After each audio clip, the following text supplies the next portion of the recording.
प्रस्तुत है पुस्तक the power of positive thinking, सकारात्मक सोच की शक्ति, बाय नॉर्मन विंसेंट पील। अध्याय 2, शांत मस्तिष्क शक्ति देता है। एक होटल में नाश्ते की टेबल पर हम 3 लोग बैठे हुए थे। चर्चा का विषय यह था कि हमें रात को कैसी नींद आई, जो सचमुच बेहद महत्वपूर्ण विषय था। एक व्यक्ति ने कहा कि उसे रात को बिल्कुल नींद नहीं आई। वह बिस्तर पर इधर से उधर करवटें बदलता रहा और सुबह होने पर वह उतना ही थका हुआ था जितना कि रात को सोते समय था। उसने कहा, मुझे लगता है कि मुझे बिस्तर पर जाने से पहले समाचार सुनना बंद कर देना चाहिए। पिछली रात को मैंने समाचार सुन लिए थे और मुझे यकीन है कि मेरी परेशानी का कारण यही है। यह बहुत बढ़िया वाक्य है। परेशानी का कारण। कोई ताज्जुब नहीं कि उसकी रात खराब गुजरी।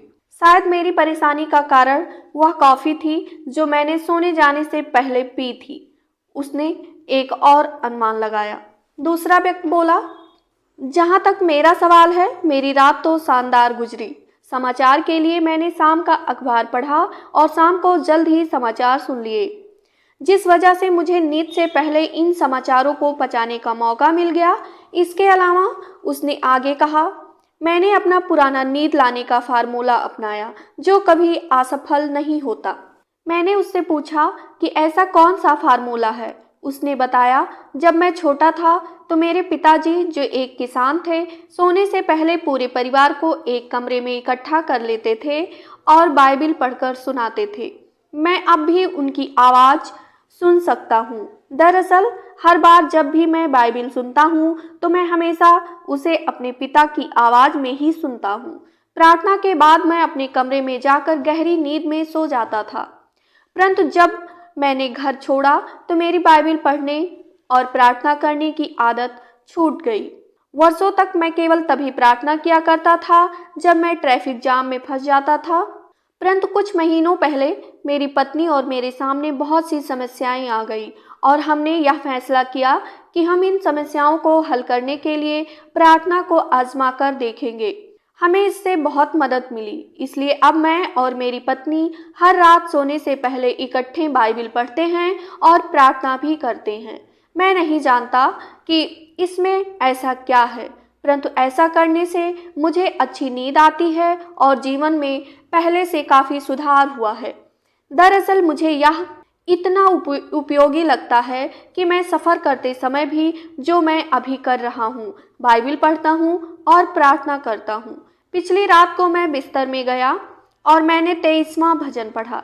मैंने इसे ज़ोर से पढ़ा और इससे मुझे बहुत अच्छा लगा। वह दूसरे व्यक्ति की तरफ मुड़ा और कहा, मैं जब बिस्तर पर गया तो मेरे दिमाग में परेशानी का कोई कारण नहीं था, मेरे मन में शांति थी। तो यहाँ आपके लिए 2 वाक्यांश हैं, परेशानी का कारण और मन में शांति। परेशानी का कारण और मन में शांति। आप किसे चुनना चाहेंगे? सबसे बड़ा रहस्य मानसिक नज़रिए को बदलने में निहित है। हमें अपने सोचने के तरीके को बदलना होगा। हालांकि इसमें मेहनत लगती है, परंतु अगर आप ऐसा कर लेते हैं तो आपके लिए बाद का जीवन पहले की तुलना में आसान हो जाता है। तनावपूर्ण जीवन कठिन होता है। आंतरिक शांति से भरा तनाव रहित जीवन इंसान के लिए जीने का सबसे आसान तरीका होता है। मानसिक शांति को हासिल करने में सबसे बड़ा संघर्ष यह है कि आप अपनी सोच को ईश्वर के दिए शांति के उपहार के अनुरूप ढाल लें। शांतिपूर्ण नजरिए के उदाहरण के तौर पर मुझे हमेशा एक शहर का एक अनुभव याद आता है जहां मैं एक शाम को लेक्चर दे रहा था। मंच पर जाने से पहले मैं मंच के पीछे बने कक्ष में बैठा था और अपने भाषण को अंतिम रूप दे रहा था। तभी वहां एक व्यक्ति आया और उसने कहा कि वह एक व्यक्तिगत समस्या के बारे में बात करना चाहता है। मैंने उसे बताया कि उस वक्त चर्चा करना असंभव था क्योंकि मुझे मंच पर बुलाया ही जाने वाला था। मैंने उसे इंतजार करने के लिए कहा।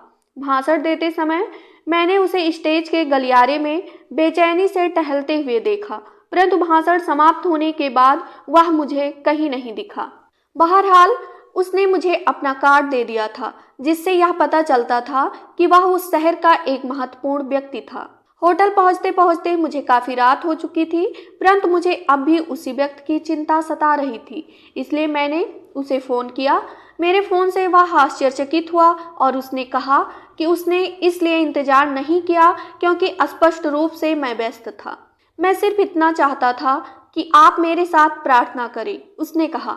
मैं सोच रहा था कि अगर आप मेरे साथ प्रार्थना करेंगे तो शायद मुझे शांति मिल जाएगी।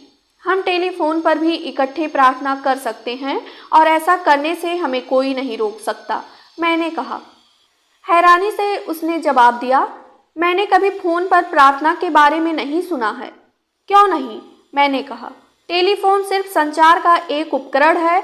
आप मुझसे कुछ इमारत दूर हैं, परंतु फ़ोन के माध्यम से हम इकट्ठे हैं। इसके अलावा मैंने आगे कहा, ईश्वर हम दोनों के साथ है। वह टेलीफोन लाइन के दोनों तरफ है और बीच में भी हैं। वह आपके साथ हैं और वह मेरे साथ हैं। ठीक है, उसने स्वीकार करते हुए कहा। मैं चाहूँगा कि आप मेरे लिए प्रार्थना करें। मैंने अपनी आंखें बंद कर ली और फ़ोन पर उस व्यक्ति के लिए प्रार्थना की। मैंने उसी तरह प्रार्थना की जैसे हम दोनों एक ही कमरे में मौजूद हों। वह मुझे सुन सकता था और ईश्वर मुझे सुन सकता था। जब मैंने प्रार्थना समाप्त की तो मैंने सुझाव दिया, क्या आप प्रार्थना नहीं करेंगे? उसकी तरफ से कोई जवाब नहीं आया। फिर फ़ोन की दूसरी तरफ से मुझे सुबकियाँ सुनाई दी और उसकी आवाज़ सुनाई दी। मैं बोल नहीं सकता। चिंता की कोई बात नहीं है, आप 1 या 2 मिनट रो लें और फिर प्रार्थना करें, मैंने सुझाव दिया। आप ईश्वर को वह हर बात बता सकें जो आपको कष्ट दे रही है। मैं समझता हूँ कि यह एक प्राइवेट लाइन है, परंतु अगर ऐसा नहीं भी है और कोई हमारी बात सुन भी रहा है तो भी इससे कोई फर्क नहीं पड़ता। जहाँ तक किसी दूसरे व्यक्ति का ताल्लुक है, हम लोग सिर्फ 2 आवाज़ें हैं। कोई भी यह नहीं जान पाएगा कि यह आप और मैं हैं। मेरे इस तरह उत्साह बढ़ाने के बाद उसने प्रार्थना करना शुरू की। पहले तो झिझकते हुए और बाद में भावावेग में उसने अपने दिल की सारी बातें उड़ेल दी और उसकी बातों में नफरत, कुंठा और असफलता भरी हुई थी। अंततः उसने दुख भरे स्वर में प्रार्थना करते हुए कहा, प्रिय यीशु, मैंने आज तक तुम्हारे लिए कुछ नहीं किया, इसलिए मैं तुमसे किस मुंह से मदद मांगूं? मुझे लगता है कि आप यह जानते हैं कि मैं किसी लायक नहीं हूँ। हालांकि मैं ऊपर से बहुत हिम्मती दिखाता हूँ। मैं इस सबसे तंग आ गया हूँ। प्रिय यीशु, मेहरबानी करके मेरी मदद करें। इसके बाद मैंने फिर प्रार्थना की और ईश्वर से उसकी प्रार्थना का जवाब देने के लिए कहा। फिर मैंने कहा, हे ईश्वर, फ़ोन लाइन के दूसरी तरफ जो व्यक्ति है उसके सिर पर हाथ रखें और उसे शांति दें। उसकी मदद करें ताकि वह सिर झुकाकर आपकी शांति के उपहार को स्वीकार कर सके। फिर मैं रुका और काफ़ी लंबे अंतराल के बाद मुझे उसकी आवाज़ सुनाई दी। मैं उसकी आवाज़ की उस टोन को कभी नहीं भूल पाऊंगा जब उसने कहा, मैं हमेशा इस अनुभव को याद रखूंगा और मैं चाहता हूं कि आप यह जानें कि कई महीनों बाद पहली बार मैं अंदर से साफ, सुखी और शांत महसूस कर रहा हूं। इस व्यक्ति ने शांतिपूर्ण मस्तिष्क को हासिल करने की एक आसान तकनीक का प्रयोग किया।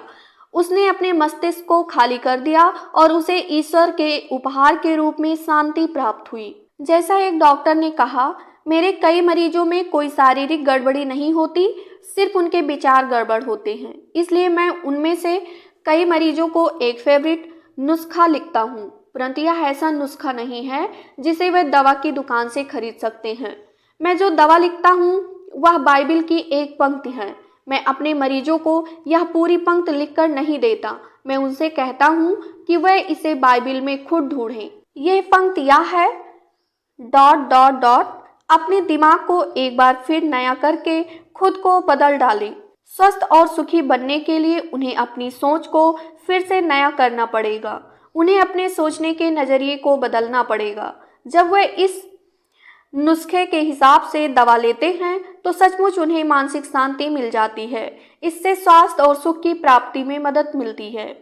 मानसिक शांति हासिल करने का मूलभूत तरीका है अपने मस्तिष्क को खाली करने का अभ्यास।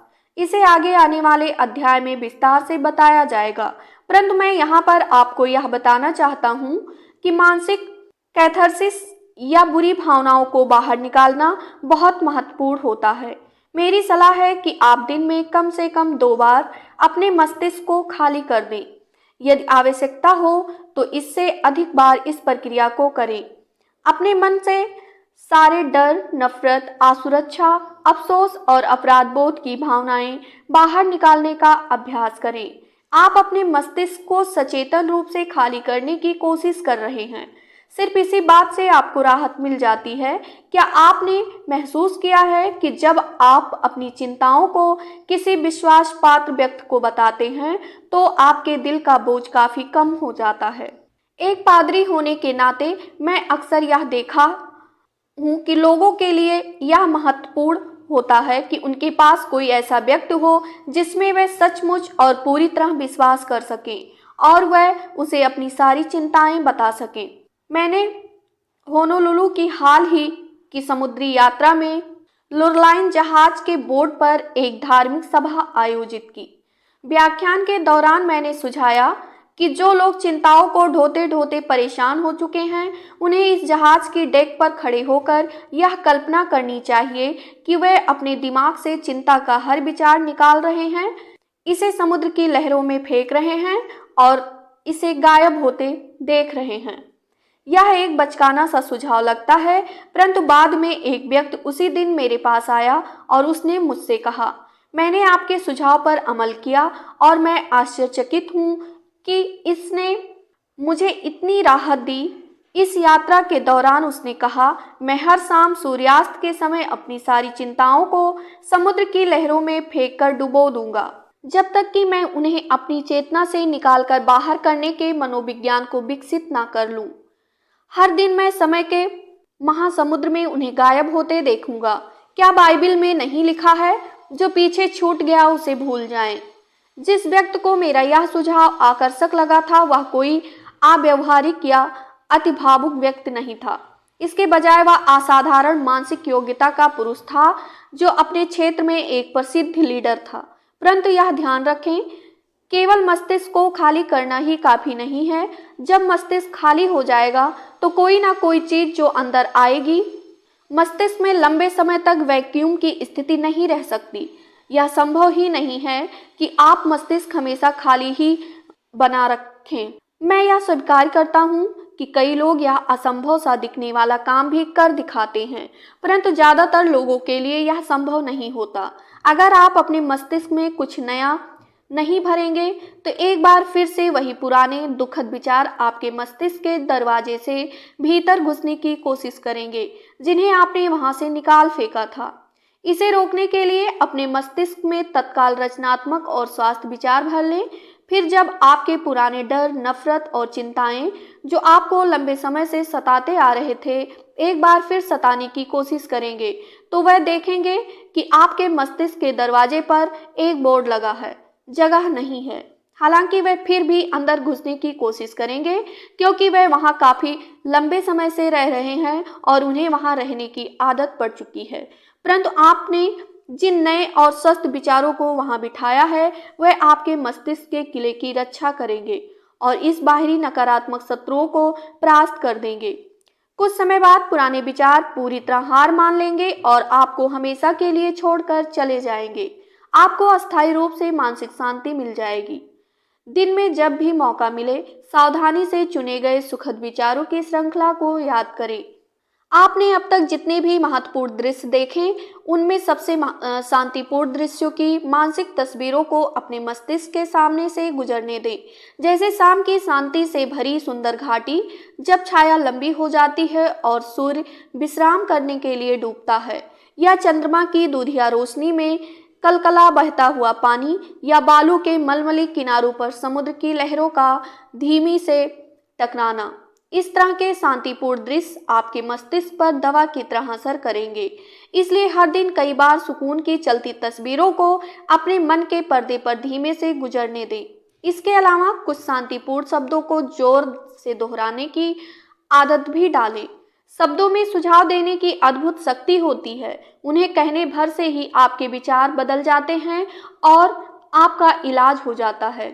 डर से जुड़े शब्दों को लगातार बोलें और आप तत्काल नर्वस हो जाएंगे। इससे आपको शायद पेट की गहराई में डूबने की अनुभूति हो सकती है। जो आपके पूरे शारीरिक तंत्र को प्रभावित करेगी। परंतु इसके विपरीत अगर आप शांतिपूर्ण शब्द बोलेंगे तो आपके दिमाग को शांति मिलेगी। शांति एक ऐसा ही शब्द है, इसे कई बार धीमे धीमे दोहराएं। इस शब्द को बोलने भर से ही आपको शांति मिल जाती है। एक और उपचारक शब्द है आराम। इसे बोलते समय मन में आराम की तस्वीर बनाएं। इसे धीमे धीमे दोहराएं और उसी मूड में आ जाएं जिस मूड का प्रतीक यह शब्द है। जब इस तरीके से हम शब्दों का प्रयोग करते हैं तो उनमें हमारा उपचार करने की शक्ति आ जाती है। कविता या बाइबिल की कोई पंक्ति भी इस काम में हमारी मदद कर सकती है। मेरे एक परिचित ने कार्ड पर शांति को अभिव्यक्त करने वाले असामान्य कोटेशन लिखने की आदत से अद्भुत मानसिक शांति हासिल की। वह अपने पर्स में हर समय एक कार्ड रखता है और उसे समय समय पर निकालकर देखता रहता है जब तक कि वह कोटेशन उसे याद न हो जाए। वह कहता है कि इस तरह का हर विचार जिसे अवचेतन में डाला जाता है उसके मस्तिष्क में शांति का मरहम लगा देता है।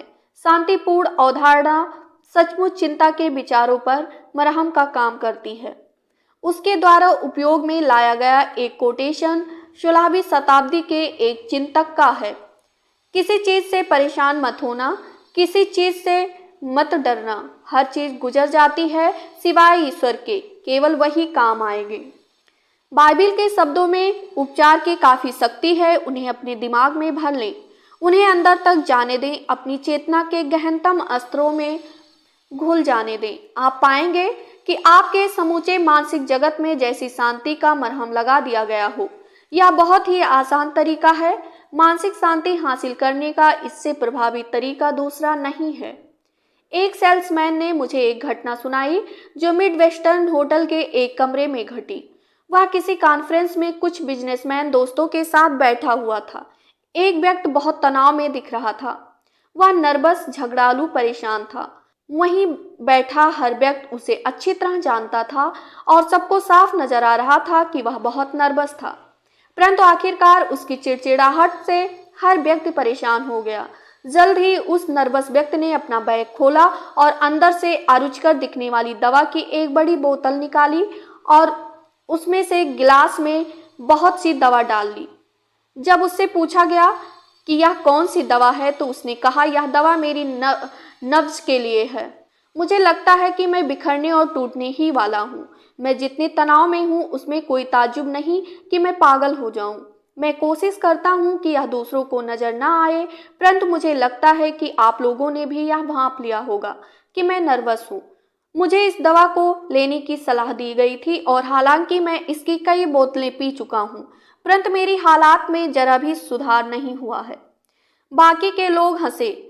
फिर उसमें से एक ने दयालुता भरे स्वर में कहा, विल, मैं यह तो नहीं जानता कि तुम कौन सी दवा ले रहे हो सकता है कि यह सही हो, शायद यह सही होगी, परंतु मैं तुम्हारी नर्व के लिए तुम्हें एक ऐसी दवा दे सकता हूँ जो इस दवा से निश्चित रूप से बेहतर होगी।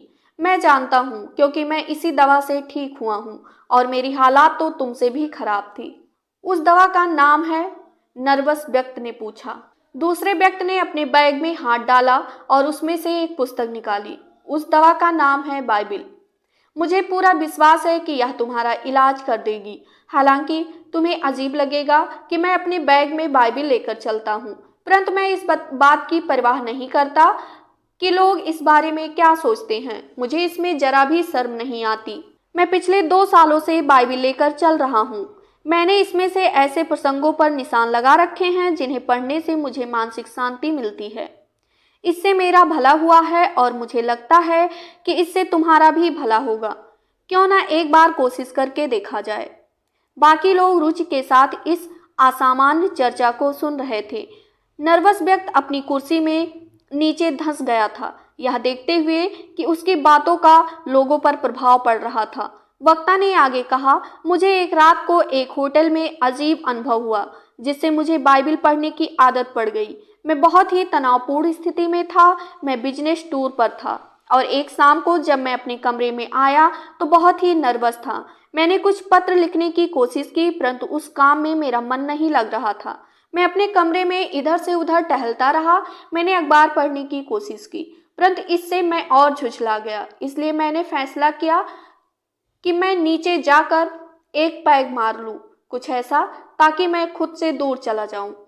ड्रेसिंग टेबल के पास खड़े खड़े मेरी निगाह वहां रखी बाइबिल पर पड़ी। मैंने होटल के कमरों में इस तरह की कई बाइबिल देखी थी, परंतु मैंने कभी उनमें से किसी को भी नहीं पढ़ा था। बहरहाल मुझे किसी शक्ति ने प्रेरित किया और मैंने उसे खोला। मैंने जिस पन्ने को खोला था उसमें भजन थे और मैंने उस भजन को पढ़ना शुरू किया। मुझे याद है कि मैंने एक भजन तो खड़े खड़े ही पढ़ डाला। फिर मैं बैठ गया और मैंने एक और भजन पढ़ा। मेरी रुचि जाग गई थी, परंतु निश्चित रूप से मुझे घोर आश्चर्य भी हुआ था। मैं और बाइबिल पढ़ रहा था। यह तो हंसने लायक बात थी, परंतु मैं बाइबिल पढ़ता रहा। जल्द ही मैं 23वें भजन पर आया। इसे मैंने बचपन में संडे स्कूल में सीखा था और मुझे आश्चर्य हुआ कि अब भी मुझे इसका ज़्यादातर हिस्सा याद था।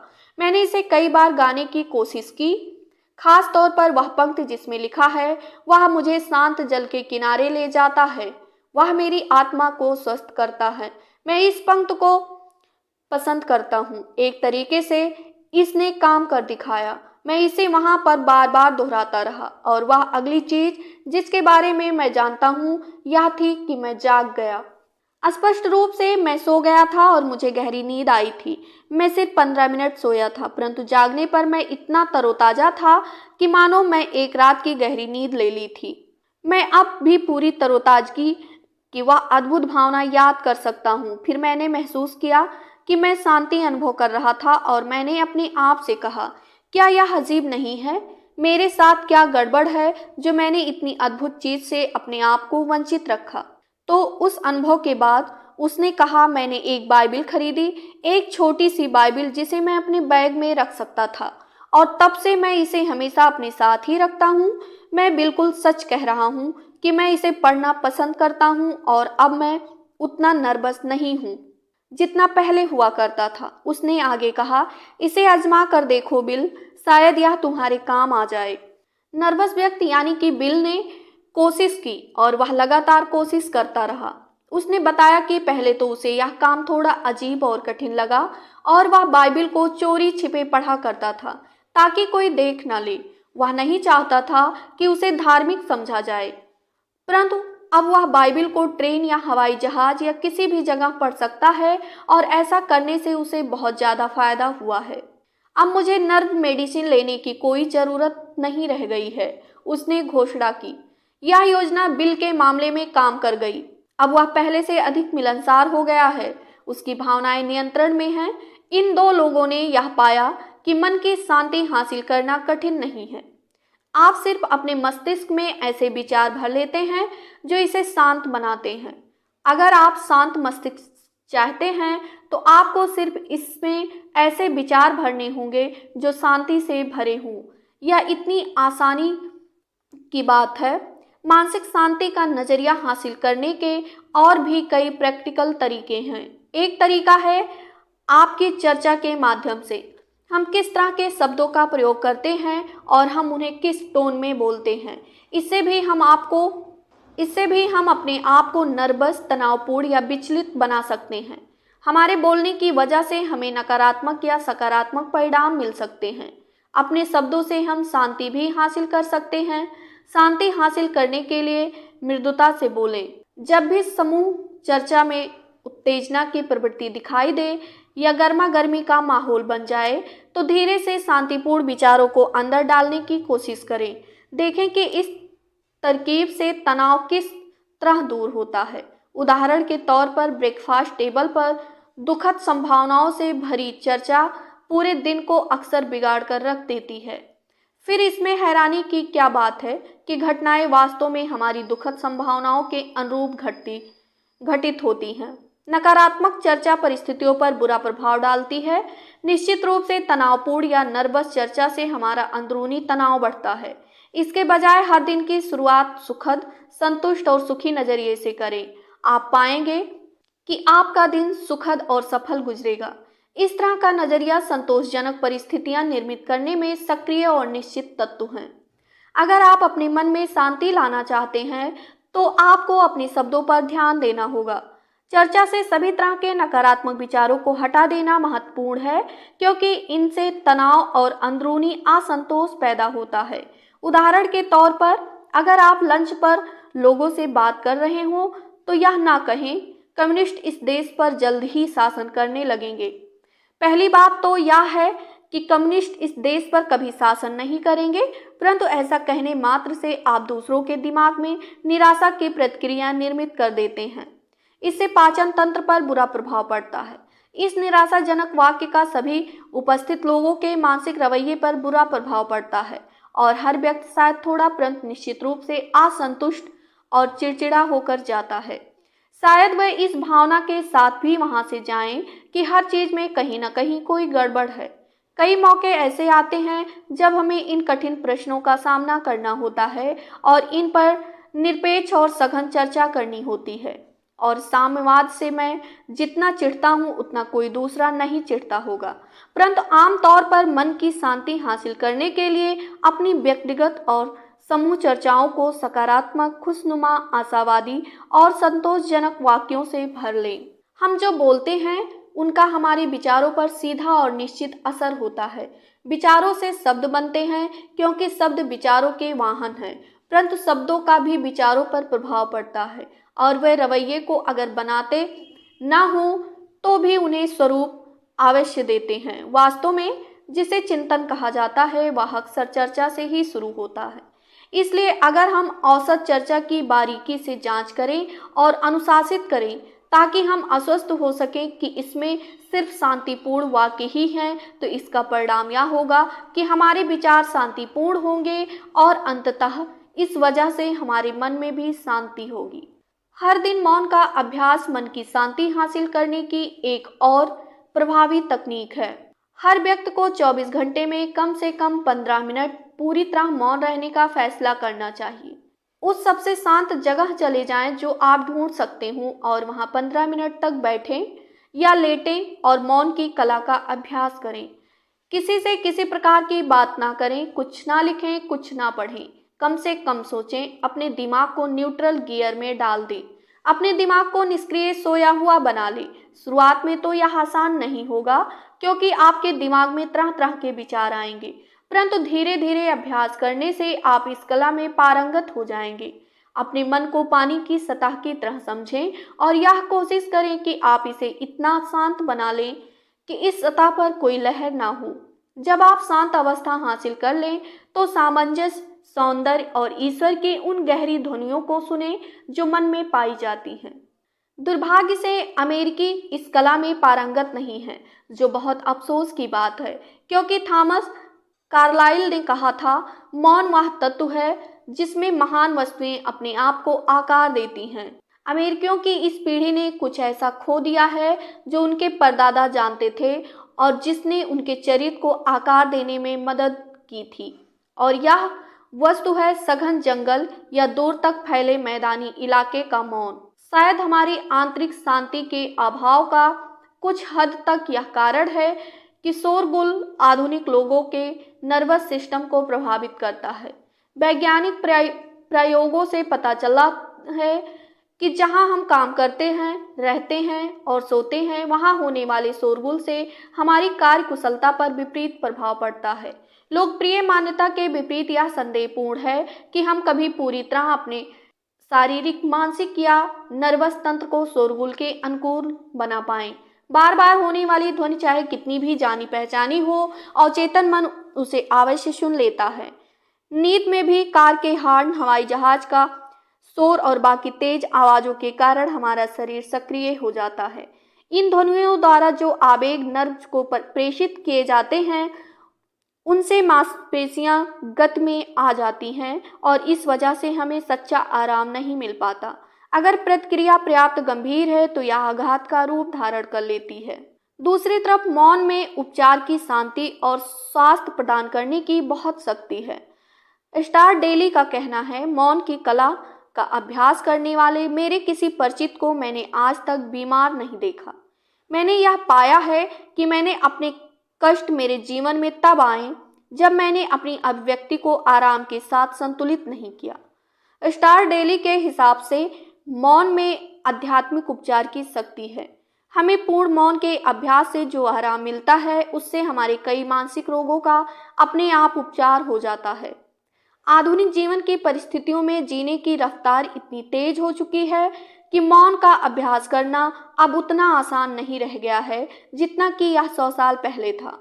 हमारे जीवन में आवाज करने वाली बहुत सारी मशीनें आ गई हैं जो हमारे दादाओं परदादाओं के जमाने में नहीं थी, और हमारी जीवन शैली भी पहले की तुलना में ज़्यादा तेज हो गई है। आधुनिक जीवन में दूरियों को खत्म कर दिया गया है और स्पष्ट रूप से हम समय के तत्व को खत्म करने का प्रयास भी कर रहे हैं। यह बहुत कम संभव होता है कि कोई व्यक्ति घने जंगलों में पैदल जाए या समुद्र किनारे बैठे या पहाड़ की चोटी पर या समुद्र के बीच जहाज के डेक पर खड़े होकर साधना करे। परंतु जब हमें इस तरह के अनुभव होते हैं तो हम अपने मस्तिष्क पर उस मौन स्थान और उस क्षण के भाव की तस्वीर छाप लेते हैं, और हम बाद में अपनी याद के सहारे उस क्षण में बार बार चले जाते हैं, जैसे हम सचमुच उस वक्त उस स्थान पर हों। दरअसल जब आप याद में ही इसकी ओर लौटते हैं तो मस्तिष्क में वास्तविक स्थिति में मौजूद अप्रिय तत्वों को हटाने की प्रवृत्ति होती है। स्मरण में की गई यात्रा अक्सर वास्तविक यात्रा से सुखद होती है, क्योंकि मस्तिष्क की यह आदत होती है कि वह उस दृश्य के सौंदर्य को ही प्रस्तुत करता है।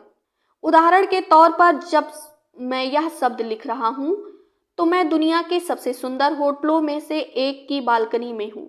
रॉयल हवाईयन नाम का एक होटल होनोलुलु, हवाई में प्रसिद्ध और रोमांटिक वाइकिकी बीच पर स्थित है।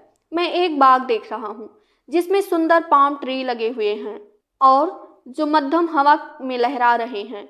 हवा में सुगंधित फूलों की खुशबू लदी हुई है। इन टापुओं पर गुड़हल की 2000 वैरायटी हैं और इनकी सुगंध पूरे बाग में फैली हुई है। मेरी खिड़की के बाहर पपीते के पेड़ पके रहे फलों से लदे हैं। ऑयल पाइन सिएना के चमकदार रंग, जंगल के वृक्षों की चमक के कारण दृश्य अधिक रंगीन हो जाता है, और खैर के पेड़ सुंदर सफेद फूलों से पूरी तरह से लदे हुए हैं। इन टापुओं के चारों तरफ अविश्वसनीय नीला समुद्र क्षितिज तक फैला हुआ है। सफेद चमकदार लहरें अंदर की तरफ आ रही हैं और हवाई के नागरिक और मेरे साथी यात्री सर्फ बोर्ड और आउटरिगर केनोज में उत्साह से यात्रा कर रहे हैं। यह मनमोहक सुंदरता का एक पूर्ण दृश्य है। जब मैं यहाँ बैठकर शांत मस्तिष्क में उत्पन्न शक्ति के बारे में लिख रहा हूँ तो इस दृश्य का मुझ पर अवर्णनीय उपचारक प्रभाव पड़ रहा है।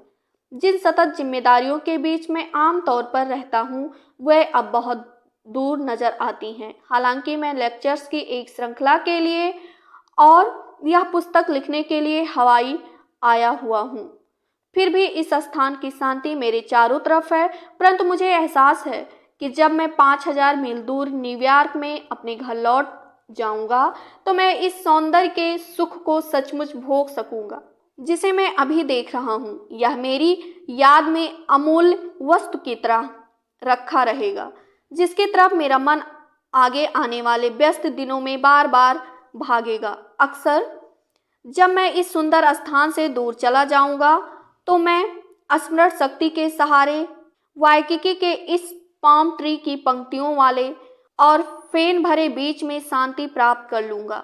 अपने मस्तिष्क को अधिक से अधिक शांतिपूर्ण अनुभवों से भर ले, फिर योजना बनाकर उनकी यादों में यात्रा करें।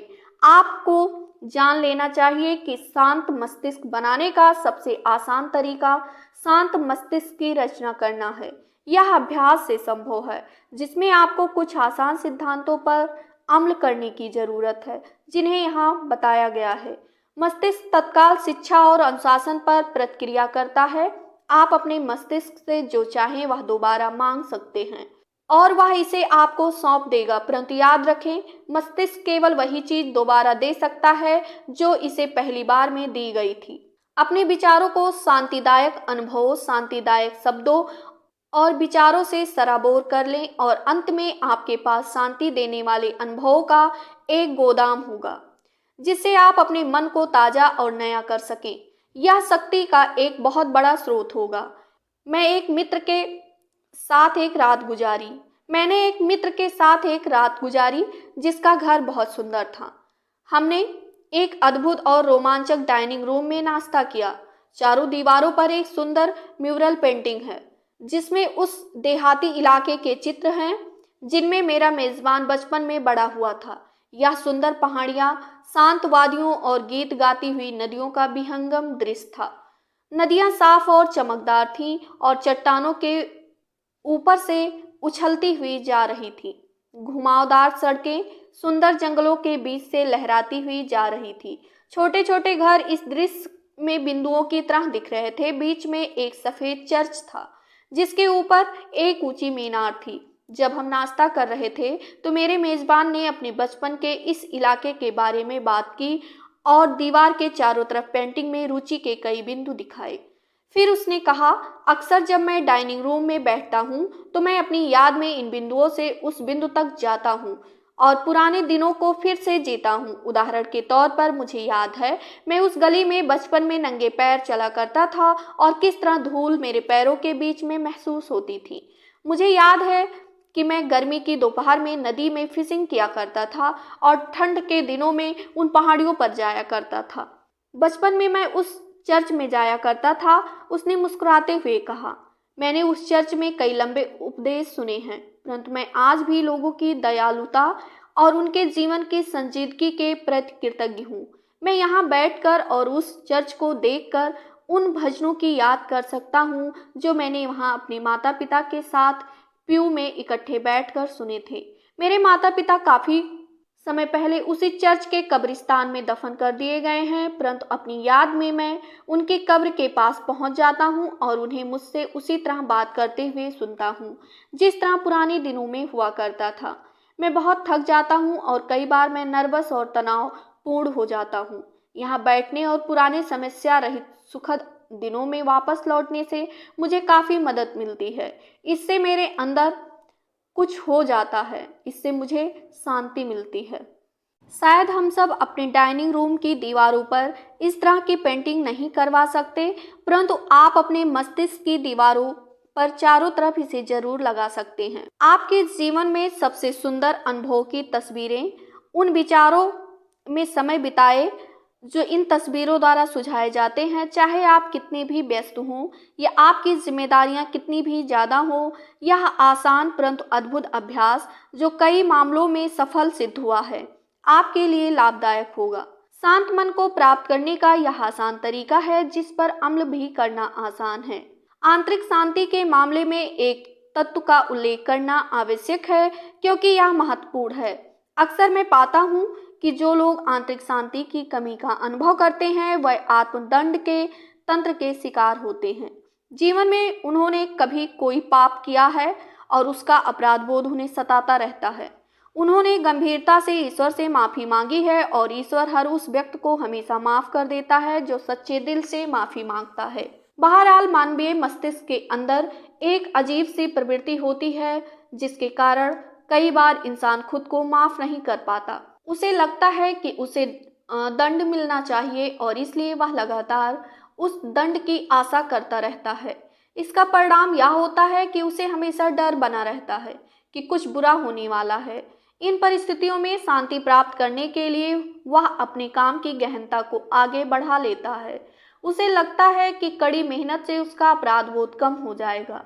एक डॉक्टर ने मुझे बताया कि उसके सामने कई नर्वस ब्रेकडाउन के केस आए जिनका कारण अपराध बोध था, जिसे कम करने के लिए मरीज बहुत ज़्यादा काम कर रहा था। मरीज अपने ब्रेकडाउन का कारण ज़्यादा काम बताता था, वह अपराध बोध का जिक्र नहीं करता था, परंतु डॉक्टर ने कहा अगर उनका अपराध बोध पूरी तरह समाप्त हो गया होता तो यह लोग ज़्यादा काम से बीमार नहीं हुए होते। इन परिस्थितियों में मन की शांति तभी संभव है जब इस अपराध बोध और इसके कारण उत्पन्न होने वाले तनाव को ईसा मसीह की उपचारक पद्धति द्वारा दूर किया जाए। मैं कुछ दिन शांति से लेखन कार्य करने के लिए एक रिजॉर्ट होटल में गया। वहाँ पर मुझे न्यूयॉर्क का एक व्यक्ति मिला जिसे मैं कुछ जानता था। वह बहुत दबाव में रहने वाला, बहुत मेहनत करने वाला और बेहद नर्वस बिजनेसमैन एग्जीक्यूटिव था। वह डेस्क चेयर पर धूप में बैठा हुआ था। उसके आमंत्रण पर मैं भी उसके पास बैठ गया और उससे बात करने लगा। मुझे खुशी है कि आप इस सुंदर स्थान पर आराम कर रहे हैं, मैंने कहा। उसने जवाब दिया, मेरे यहाँ रहने का कोई कारण नहीं है। घर पर मेरे पास ढेर सारा काम पड़ा हुआ है। मैं बहुत दबाव में हूँ। काम का असर मेरे जीवन पर हुआ है। मैं नर्वस हूँ और मुझे नींद नहीं आती। मैं चौंक जाता हूँ। मेरी पत्नी ने दबाव डाला कि मैं यहाँ एक सप्ताह के लिए आ जाऊँ। डॉक्टर का कहना है कि अगर मैं सही तरीके से सोचने लगूँ और आराम से रहने लगूँ तो मेरे साथ कोई दिक्कत नहीं है, परंतु दुनिया में आप ऐसा कैसे कर सकते हैं? उसने चुनौती दी। फिर उसने मुझे एक करुण निगाह से देखा। डॉक्टर, उसने कहा, मैं अगर शांत हो सकूं तो मैं इसके लिए कुछ भी देने के लिए तैयार हूं। इस दुनिया में किसी भी चीज से अधिक मैं मन की शांति चाहता हूं। मैंने कुछ बातें की और चर्चा में यह सामने आया कि वह हमेशा इस चिंता में रहता था कि कुछ बुरा होने वाला है। वर्षों तक उसने किसी बुरी घटना की प्रत्याशा में जीवन गुजारा है और उसे लगातार यह डर रहा कि उसकी पत्नी या उसके बच्चे या उसके घर के साथ कुछ बुरा होने वाला है। उसके प्रकरण का विश्लेषण कठिन नहीं था। उसकी असुरक्षा के दो स्रोत थे, उसके बचपन की असुरक्षाएं और बाद में उसके अपराध बोध के अनुभव। उसकी माँ हमेशा सोचा करती थी कुछ बुरा होने वाला है और उसने अपनी माँ की चिंता की भावनाओं को आत्मसात कर लिया था। बाद में उसने कुछ पाप किए और उसके अचेतन मस्तिष्क में आत्मदंड पर जोर दिया। वह आत्मदंड के तंत्र का शिकार बन गया। इस सुखद संयोग की वजह से मैंने इस दिन उसे नर्वस प्रतिक्रिया की उत्तेजित अवस्था में देखा। हमारी चर्चा समाप्त होते समय मैं उसकी कुर्सी के पास 1 मिनट खड़ा रहा। हमारे आसपास कोई नहीं था, इसलिए मैंने थोड़ा हिचकिचाते हुए सुझाव दिया, क्या आप चाहेंगे कि मैं आपके साथ प्रार्थना करूं? उसने सिर हिलाया और मैंने उसके कंधे पर हाथ रखकर प्रार्थना की, प्रिय यीशु, जैसे तुमने बहुत पहले लोगों का उपचार किया था और उन्हें शांति दी थी, वैसे ही अब इस व्यक्ति का उपचार करो। इसे पूरी तरह क्षमादान दो। अपने आप को माफ करने में इसकी मदद करो। इसे इसके पापों से मुक्त कर दो और इसे जान लेने दो कि तुमने इसे माफ कर दिया है। इसे इसके पापों से मुक्ति दो। फिर अपनी शांति को इसके मन में, इसकी आत्मा में और इसके शरीर में प्रवाहित होने दो। उसने एक अजीब भाव से मेरी तरफ देखा और फिर उसने मेरी तरफ पीठ पर कर ली, क्योंकि उसकी आंखों में आंसू थे और वह नहीं चाहता था कि मैं उसे देखूं। हम दोनों ही थोड़ी उलझन में थे और मैं उसके पास से चला गया। महीनों बाद मैं उससे फिर मिला और उसने कहा, उस दिन जब आपने मेरे लिए प्रार्थना की थी तो मेरे साथ कुछ हुआ। मुझे शांति का अजीब सा अनुभव हुआ है। और उसने आगे कहा, उपचार का भी। वह अब नियमित रूप से चर्च जाता है और हर दिन बाइबल पढ़ता है। वह ईश्वर के नियमों का पालन करता है और उसकी सक्रिय शक्ति अब प्रचुर हो चुकी है। वह एक स्वस्थ और सुखी व्यक्ति है क्योंकि उसके दिल और दिमाग में शांति है।